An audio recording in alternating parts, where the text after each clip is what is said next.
shir jaraa'iday maanta gudaha magaalada Boorama ku qabteen maamulayaasha dugsiyada gaarka loo leeyahay ee gobolka Awdal ayaa waxay ku qaadaceen wareegtooyin ka soo baxay wasaaradda waxbarashada iyo sayniska Somaliland kuwaasi oo sheegaya in hal bil dib loogu dhigay furitaanka dugsiyada waxbarashada ee guud ahaanba Somaliland ayay maamulayaasha dugsiyada gaarka loo leeyahay ee gobolka Awdal maanta iyagoona sheegay in guud ahaanba si rasmi ah dugsiyada waxbarashada gobolka Awdal u furmi doonaan bisha 8aad kowdeeda ayaa fariimo kala duwan waxay u direen dhammaan ardayda wax ka barta dugsiyada gaarka loo leeyahay ee gobolka Awdal shirka jaraa'id dugsiyada iskugu yimid ee gaarka loo leeyahay ee ku yaala gobolka Awdal haddaan yar dul maro magacyadooda waxaa kamid ah dugsiga Alqalam dugsiga Ayatiin dugsiga Umar bin Khadaab dugsiga Ubay bin Kacab dugsiga Huda dugsiga Waabari dugsiga Xaaji Hadliye dugsiga Al-Nuur dugsiga Al-Aqsa dugsiga Harawa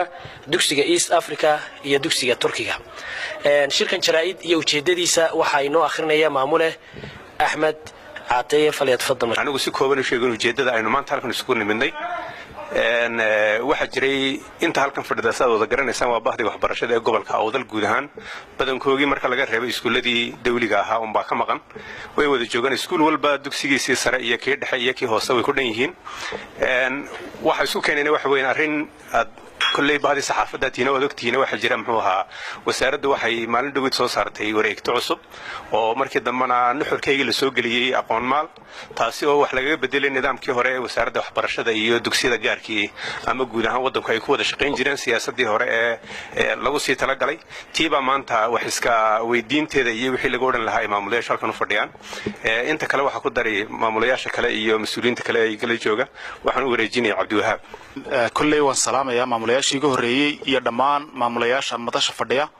kullee ujeedada la iskugu yimid maamulayaashii ugu horeeyay ka hadlay arintani waxa weeyaan dhawaan soo baxday muddo kordhinta ee iskuulada lagu kordhiyay markii ay soo baxday waa la iska arkay deetana wixii duruufay jiray ku xeeraa ayaa la qoray wasiirka waa lagu celiyay jawaab haddana waxa soo noqotay in la leeyahay hawshii sidii hore lagu wado taana de sida la soo sheegay diyaar galowna kamaanaan lahayn qodobka ugu muhiimsan wuxuu yahay ardayda iyo manhajkan soo baxay ee hadda la dhigay iyo waqtigii hore lagu dhigayay shaqo isku ma laha aad bay u kala badan yihiin annagoo marka horeba saluugsanayn muxuu ahaa timeka iyo manhajka aan islahayn in haddana la yiraahdo bil kala lagu daray daarintay dib u dhac iyo tayada waxbarashada hoos u dhigaysa wax macquul ah oo waxa weeyaan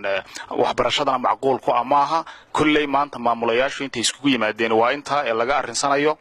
sida hore la soo sheegayna waalid iyo arday iyo macallinba de waxa la isku ogaa sidii hore ee siyaasadda ee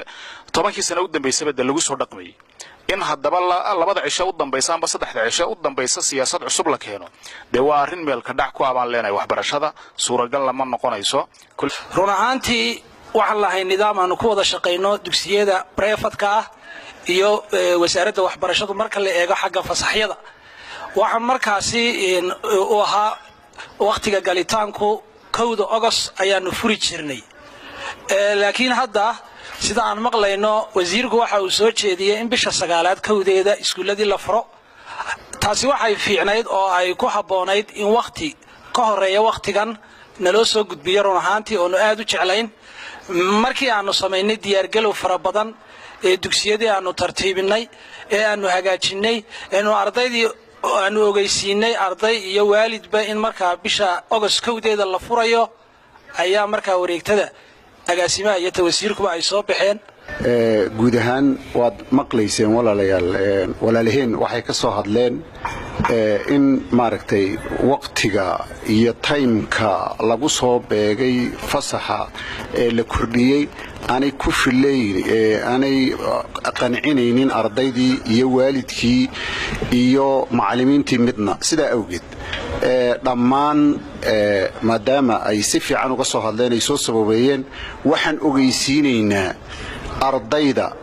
waalidiinta iyo macallimiinta labadaba in 1 bisha 8aad ay iskuuladii furan yihiin insha Allah ta'ala sida aad ka aragtaan hadda maaragtay website iyo TV-yada saad ka aragtaan eelaanka guud ayaan bixinaynaa mar labaad iyo mar saddexaad waxaan leenahay kowda bisha August iskuuladii insha Allah taala way furan yihiin waxaan ku soo gabagabaynaynaa intaas baan ku soo gabagabaynaynaa inaan ciidanka gudbixino